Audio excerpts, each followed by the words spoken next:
so dangerous, we so dangerous. My whole entire unit is dangerous. The filth, scum, pig. These are some of the terrible things the police is called.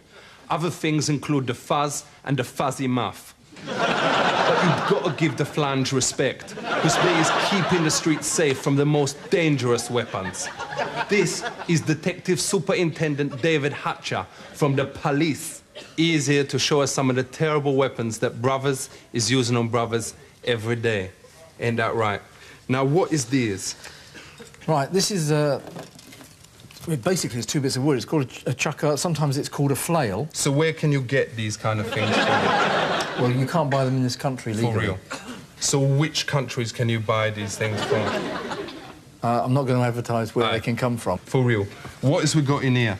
Right, this looks like a... This is actually a very small knife, a dagger, that, nice. as you can see... That is an interesting thing. And how much is one of these? Right. Aye.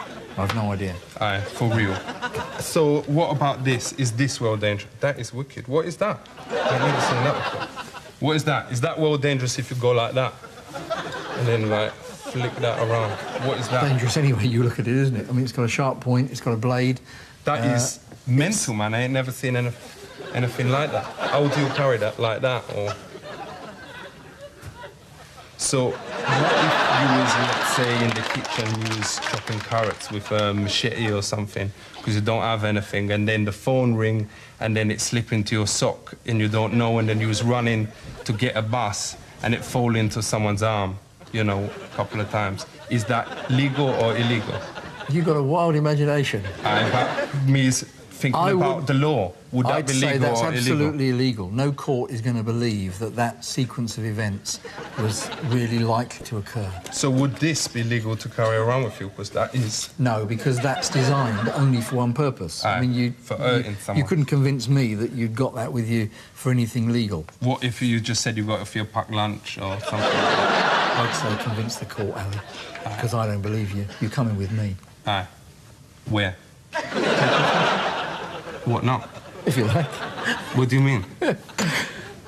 Because you'd be arrested. You're saying you're pretending to be in the fit. I didn't understand what you was talking about. Okay, cool. What kind of excuses do a court believe with knives?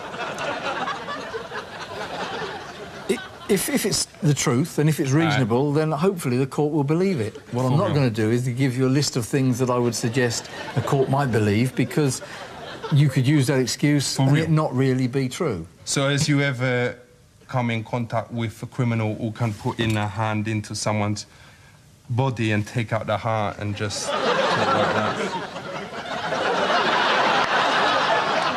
Because I know they've seen that in the films and whatever, but they say if he was really trained at Kung Fu or whatever, you can do that. There may be somebody who can. It's news to me. Aye. So what is you going to be doing with all these weapons afterwards? Well, they'd be taken to an iron foundry, they'd all be melted down and destroyed. So would you auction them? What about if it was for charity? Not even for charity. All right, thank you very much, Chief Superintendent. Big up, respect.